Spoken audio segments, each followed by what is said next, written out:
Gobernador constitucional del Estado de dos funciones, promotor e ideólogo de las leyes de reforma de ese cambio de estado de separación del Estado de la religión. Tan es así que lo llevó, su objetivo lo llevó a que fuera fusilado, e incluso tuvo algunas diferencias incluso con el presidente Benito Juárez a la hora de la designación de los ministros para la conformación del poder. Pues Melchor Ocampo estaba en contra de que el gobierno siguiera permitiendo que sacerdotes y conservadores siguieran siendo parte del gobierno, siguieran siendo ministros. Bueno, ahí está el resumen para pasar a la ley. Bueno, la guerra de reforma en México se caracteriza por ser un cambio que fue violento. Fue una lucha abierta de los liberales con los conservadores. Los conservadores, ya sabemos todos, que querían continuar el estado de privilegio y el estado imperialista. En cambio, los liberales querían una república, y algo muy importante: todas las instituciones del Estado estaban en poder del clero. El clero tenía poder en la educación, en los casamientos, en las muertes, en los nacimientos, absolutamente en todo. Y también estaba que la religión católica debería de ser la implantada en el país. En las leyes de reforma, un Estado laico. Es todo. A ver, compañeros, si son tan amables ponerse en su mesa los facilitadores, en cada una de sus mesas. Compañeros, por favor. Adelante, compañero José. Gracias, buenos días. Compañero, ya, por favor, si me pueden dar un minuto de su tiempo. Adelante, compañero José, si es tan amable. Nosotros formamos parte del Círculo de Estudios Calzonsi. Mi nombre es Josué Cisneros García. Soy el facilitador de este círculo. Me toca hablar acerca de Ignacio Comonfort, que nació en Amozoc, Puebla, el 12 de marzo de 1812. Fue presidente de la República, político del Partido Liberal Mexicano. Le sucedió a Benito Juárez. Se sumó al movimiento del general Antonio Bustamante, luchó en contra de Santana, fue comandante militar. Se enfrentó posteriormente a Santana, fue diputado, fue hasta el año de 1854 cuando se unió al guerrero insurgente Juan Álvarez y a los liberales desterrados, y proclamó el Plan de Ayutla, todo lo que plan que tuvo que ver con el objetivo de dar fin a la dictadura de Porfirio Díaz. Compañero, falta la biografía o hablar del personaje que les corresponde. Adelante, compañera, le quedan 48 segundos. Perdón, a mí me dijeron que hablara sobre la segunda transformación. Adelante, compañera. ¿Sí?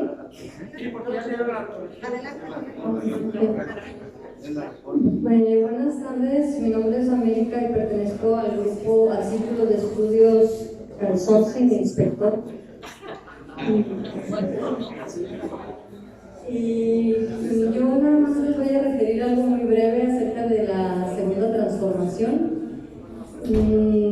basándome un poquito en los elementos que nos proporciona Russell, puesto que soy seguidora de las concepciones y de la idea que tiene Russell de que debemos escribir nuestra historia o pensar nuestra historia desde acá. Entonces, con base en ello podemos ver que... Compañera, concluya, por favor, si está amable. Ok, no alcancé, pero los invito a que hagamos nuestra historia desde acá, desde nuestro México. Gracias. Bien, compañeros, la mesa 1, ¿o qué es mesa? 2, mesa 2. Adelante, compañeros. ¿Qué mesa es? 1, mesa 1. Adelante, mesa 1. Hay que hablar todos.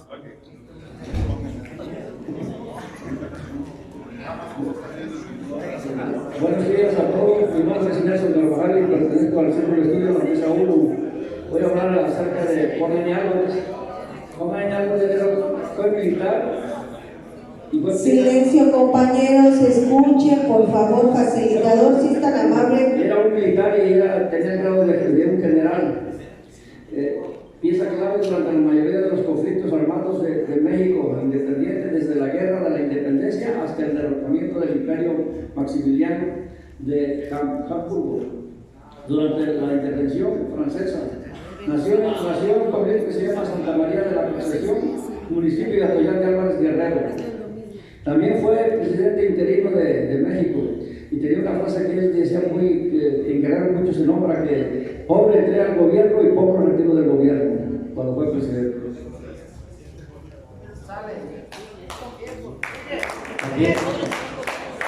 Compañeros, por favor. Compañeros, la figura de Juan N. Álvarez tuvo un protagonismo muy importante en las leyes de reforma. Como liberal, pudo él impulsar que se implementaran las leyes de reforma donde tenían que quitarle privilegios al clero y tenían que darle más justicia social al pueblo. Entonces Juan N. Álvarez intervino muy activamente en las leyes de reforma, que fue la segunda transformación de nuestro país.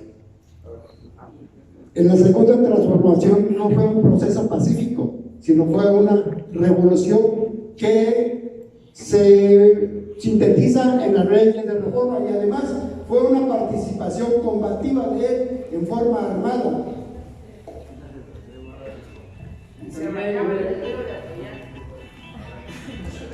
Adelante, compañero. Apoyó la Constitución de México como República Federal y luchó contra el autoritarismo monárquico de Agustín de Iturbide, Anastasio Bustamante y Antonio López de Santana. Tiempo, compañero. Gracias, compañero. Gracias. Vamos a tener una exposición de uno de los facilitadores con el asunto de la segunda transformación, las leyes de reforma. Yo les voy a pedir de la manera más atenta, podamos poner atención para poder interactuar después. Muchas gracias, compañeros. Adelante, compañero Manuel. Bueno, el diagnóstico ha sido excelente, todos los grupos dominan, conocen, ¿verdad?, lo que es la segunda transformación, que es el periodo liberal o conocido como las leyes de reforma. Lo que yo voy a dar es una síntesis cronológica y unas definiciones muy importantes, porque hoy nuestro presidente Andrés López Obrador dice que quiere ser o quiere emular a Benito Juárez. También habla de lo que es el liberalismo, los liberales y los conservadores. Bueno, vamos a ver esa transformación, segunda transformación.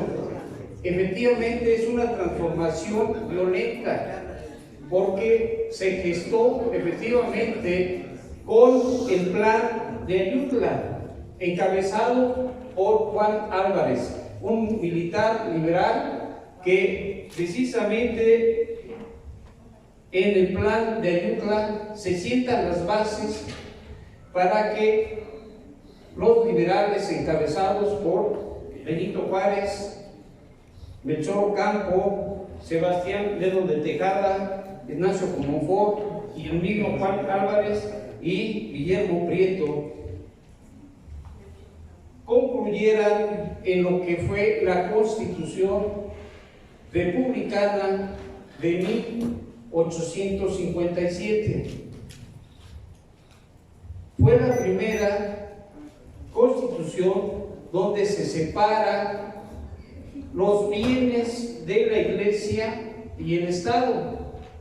Precisamente el pensamiento liberal que se gestaba en esos tiempos en la Europa y América Latina era sobre todo las garantías individuales, o sea que el pensamiento debe ser libre, la expresión, la la impresión, la libertad de prensa, el nacimiento del capitalismo, la libertad de la propiedad, la libertad del culto, la democracia. O sea, prácticamente esta corriente liberal abarcó y sentó las bases en la primera Constitución republicana, donde reconoció a los estados que conformaban a México como libres y soberanos.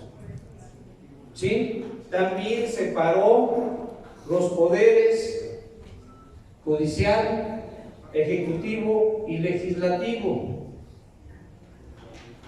Se generaron 6 reformas muy importantes que ustedes ya las acaban de mencionar. Era una de ellas separar al Estado y Iglesia, porque aquel entonces la Iglesia regía la vida de todos los mexicanos a través de una filosofía dogmática, ¿sí?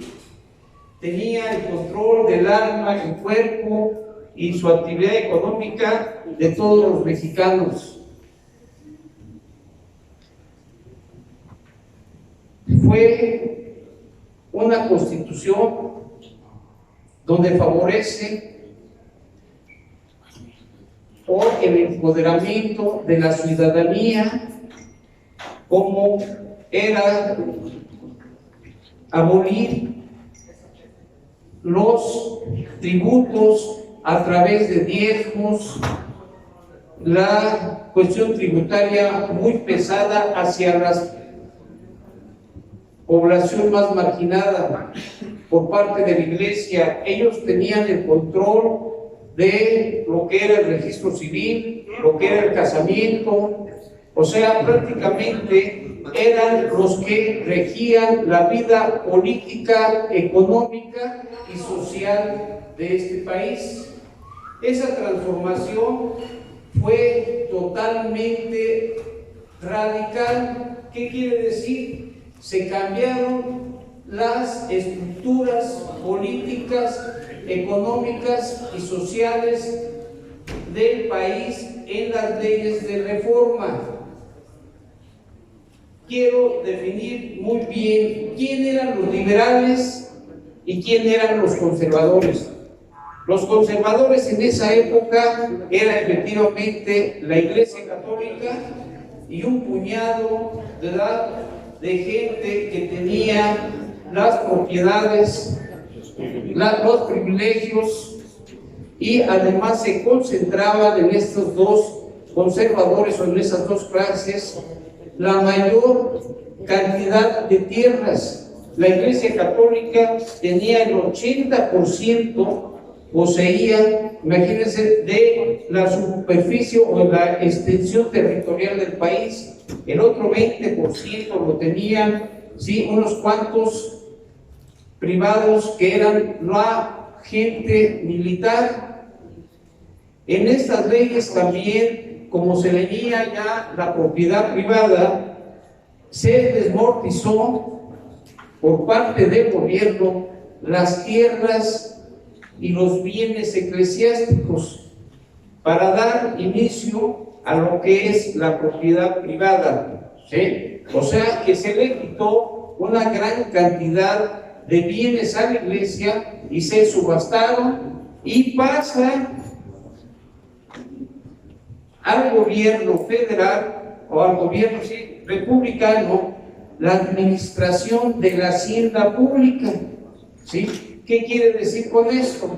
Que el gobierno ya se hace cargo de todo lo que es referente a los servicios de casamiento, lo que es las defunciones, lo que es los nacimientos, ¿sí? O sea que aquí ya se genera en el país el inicio del capitalismo, o sea, la propiedad privada, ¿sí? ¿Quién eran los liberales? Bueno, los liberales eran los revolucionarios que a través de movimientos insurgentes violentos ¿verdad? Y llegaron a concluirse con las leyes de reforma, o sea, con el plan de Ayutla. ¿Quién lo encabezaba? Bueno, principalmente dos personajes muy históricos, muy relevantes y muy influyentes en este corriente de pensamiento liberal. Uno de ellos es el ideólogo y filósofo Melchor Ocampo, efectivamente, como lo decían, un michoacano nacido aquí en Marabatío, y el otro, un juarista licenciado en Derecho llamado Benito Juárez García. Con esos dos pensamientos filosóficos se constituyó la Constitución Política de 1857, donde las leyes emanadas precisamente de esos dos pensadores, la primera fue algo muy importante: el libre pensamiento, o sea, la educación laica, la cual hasta la fecha la hemos conservado, aunque hemos tenido ya el peligro de volverla otra vez a privatizar o a concentrarlo en un solo grupo conservador.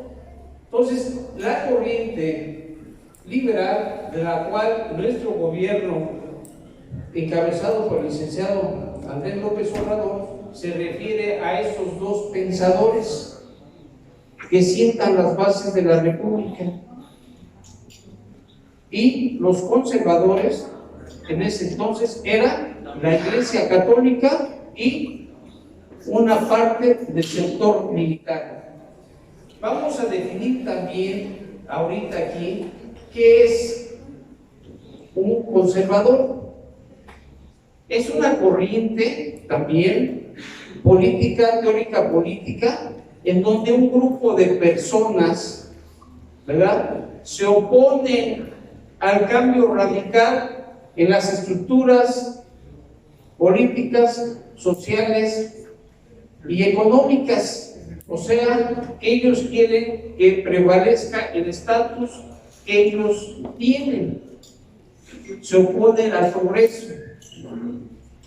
Hoy lo tenemos, hoy vemos que tenemos también conservadores que el presidente día a día nos los indica, que se oponen al cambio de privilegios que ellos ostentan, ¿sí?, y retrasan el desarrollo natural, ¿verdad?, de lo que es la gente pensante, o sea, los revolucionarios.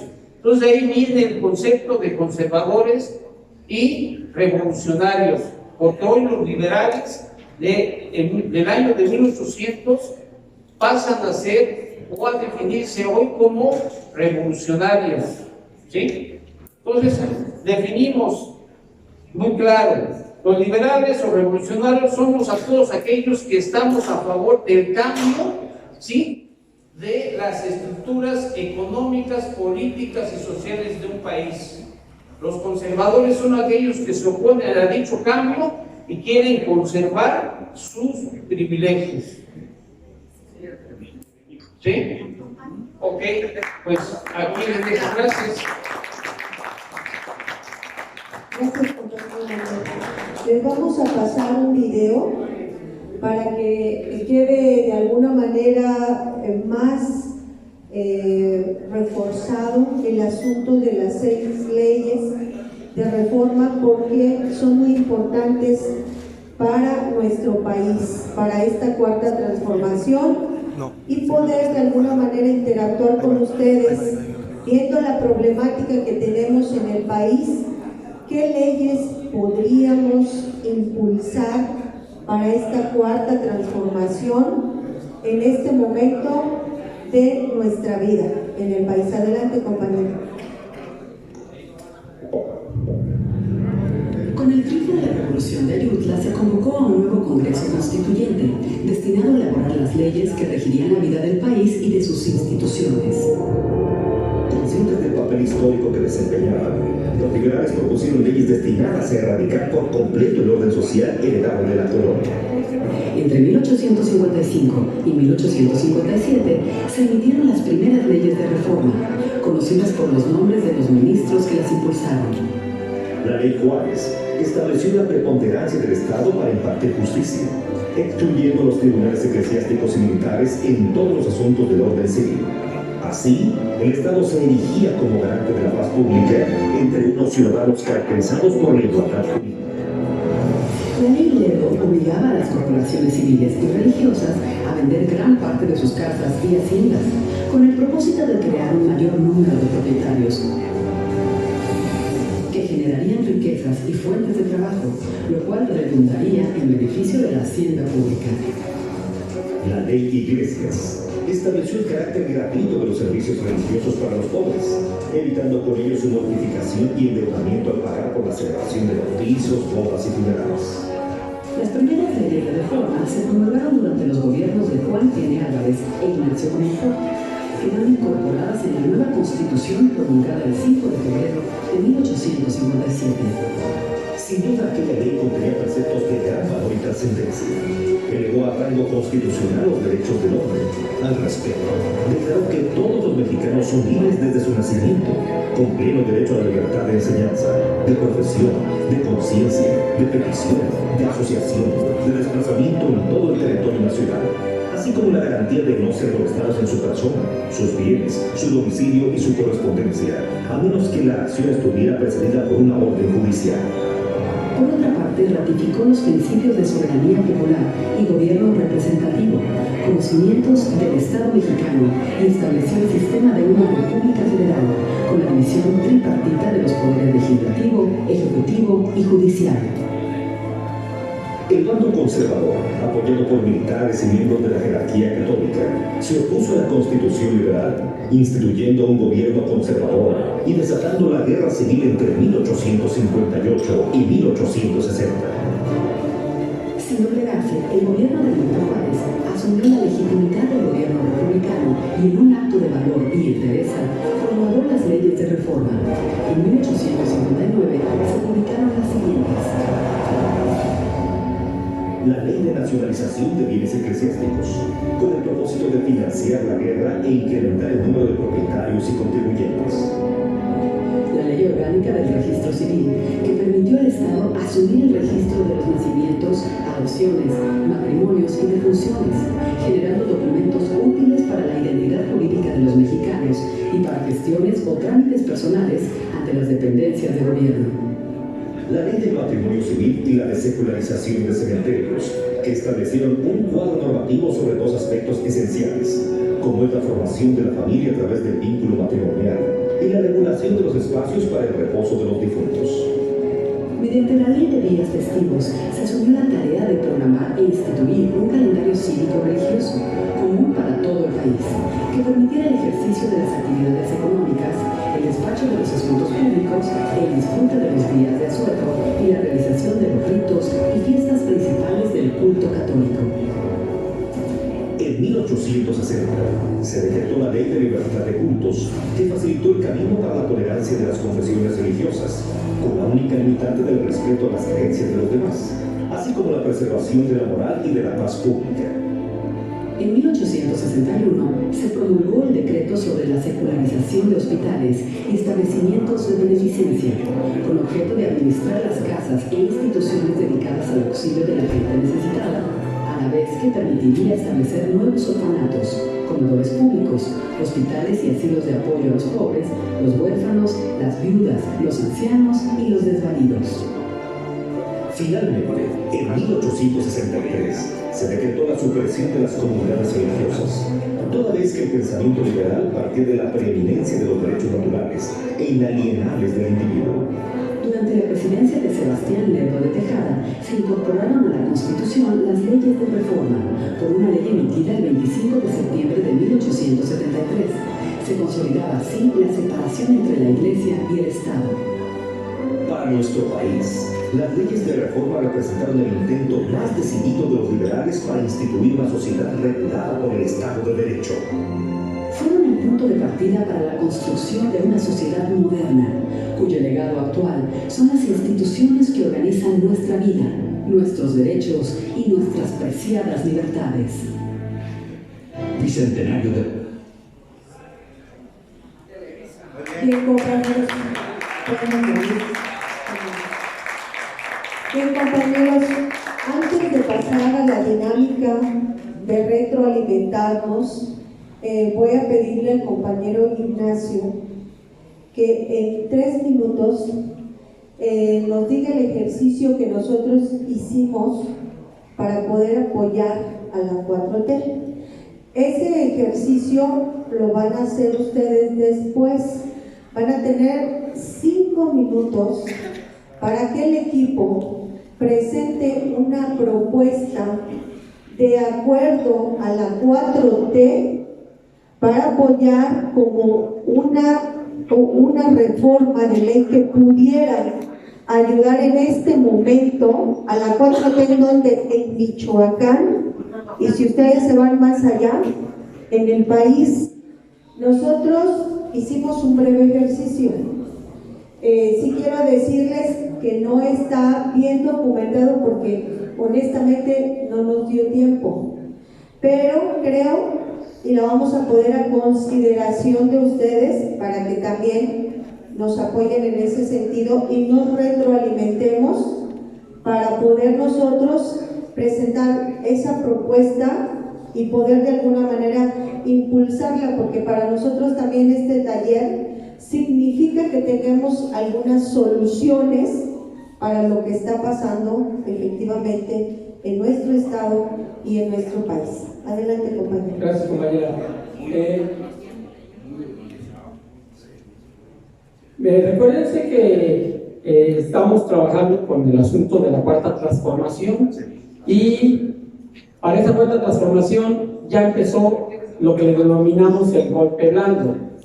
Entonces la maquinaria ya está echada a andar y una de esa parte de la maquinaria son los laboratorios y las farmacéuticas, que todo lo que ha estado pasando con los medicamentos en el país, los retrovirales, los oncológicos, ahora acaba de suceder allá en Pemex, en Tabasco, en una clínica, en un hospital de Pemex, que algunos medicamentos están matando a algunas gentes con insuficiencia renal porque el medicamento estaba echado a perder. Entonces, nosotros hemos visto que hay organismos que regulan ciertas actividades sanitarias, pero no hay una ley específica que trabaje en ese sentido en contra de los laboratorios y su monopolio. En el caso, por ejemplo, de los oncológicos, tenemos el caso de PISA, que tenía convenios con el gobierno federal anterior, y cuando entra la cuarta transformación, esos convenios se los quitan y resulta que dicen que no tienen medicamentos para abastecer la necesidad del cáncer en México, de tratamiento. Hay una comisión de algunos organismos empresariales, sobre todo, que están metidos en esa comisión para regular, pero lo hacen desde el punto de vista empresarial, no gubernamental. Esas empresas que regulan, esa comisión es de la ANAFAM, que es la Asociación Nacional de Fabricantes de Medicamentos, es una de ellas. La otra es la CANIFARMA, Cámara Nacional de la Industria Farmacéutica, y la CONCAMIN, que es la Confederación de Cámaras de la Industria de la Transformación. Y en este organismo está un comité técnico de la Cámara de Diputados, que obviamente no funcionaba por los intereses de esas empresas. Entonces, los dos organismos que están regulando de manera institucional, de alguna forma, el uso de los fármacos, es la COFESE, que es la Comisión Federal de Competencia Económica, que al final no funcionaba en ese sentido, no funcionaba. No estoy diciendo que no lo está haciendo ahorita, no funcionaba. Y dos laboratorios muy importantes estaban manejando los fármacos y se llevaban tajadas enormes, que eran Baxter y PISA. Entonces había lugares donde los gobernadores le aumentaban hasta un 500% a los medicamentos, porque no había nada que regular. No hay una ley que regule como tal hasta allá la compra de esos medicamentos. Entonces, y la otra es la Comisión Federal para Prevenir los Riesgos Sanitarios, que se enfoca más a que pues, los medicamentos estén bien y que lleven las especificaciones que la norma oficial mexicana marca. Entonces, la propuesta es que empecemos a apoyar con una ley que llegue hasta el Congreso y que de ahí empiece a regular esas empresas. Ahorita lo van a detectar ustedes en estos días en las farmacias. Hay muchos medicamentos que estos laboratorios y farmacéuticas ya no están mandando y les incrementaron mucho el precio. Y llega uno a la farmacia y quiere este medicamento, no hay. ¿Cuál es la intención? Encarecerlos y que le echen otra vez la culpa al gobierno. Es que ya ven, por culpa del gobierno de la cuarta transformación no hay medicamentos en el país. Y no es cierto. El gobierno no produce medicamentos, pero obviamente el gobierno ha tenido que irse a traer medicamentos de otro lado para surtir las necesidades que los laboratorios de aquí no están haciendo. Entonces, por ahí empieza parte es una de las etapas del golpe blando. Entonces, la propuesta y el ejercicio que hemos hecho es proponer una ley a través de especialistas, obviamente, que regule esos laboratorios con la finalidad de que en el país empecemos. Tenemos que ir a comprar paracetamol a Francia cuando los laboratorios lo pueden hacer aquí hay personas con capacidad. Entonces, nuestra idea es que empecemos a proponer que se legislen en leyes con respecto a eso para evitar que nos pase lo que nos está pasando hasta ahora. Ese es el ejercicio que hemos hecho y les agradezco su atención. Gracias. Muchas gracias, compañero. Bien, compañeros, vamos a entrar a la dinámica. Por favor, en equipos, 5 minutos tienen para hacer su propuesta de ley. ¿Sí? 5 minutos para apoyar a la 4T de acuerdo a el lugar donde ustedes se desarrollan, de acuerdo a la problemática que ustedes tienen en cada una de sus comunidades, localidades, municipios, etc., y del Estado, si ustedes amplían hasta del Estado. Acuérdense que tenemos una deuda, ¿sí?, en el Congreso del Estado, donde aprobaron por 4,000 y tantos millones de pesos que no consultaron con los ciudadanos, con el pueblo. Entonces, por favor, 5 minutos para su propuesta. Adelante, compañeros. Vamos a escucharla. Por favor, denle el micrófono a la mesa 1. Micrófono, mesa 1. Por favor, micrófono a la mesa 1. 1 minuto, compañero, le vamos a decir tiempo cuando quieran. Adelante, compañero. A ver, compañeros, por favor, silencio, porque va a empezar la mesa 1. Adelante, compañero. Muy buenos días, compañeras y compañeros, y un aplauso para el Día Internacional de la Mujer Proletaria. Nuestra propuesta no es una reforma, sino lo que planteamos es quienes fueron electos desde regidores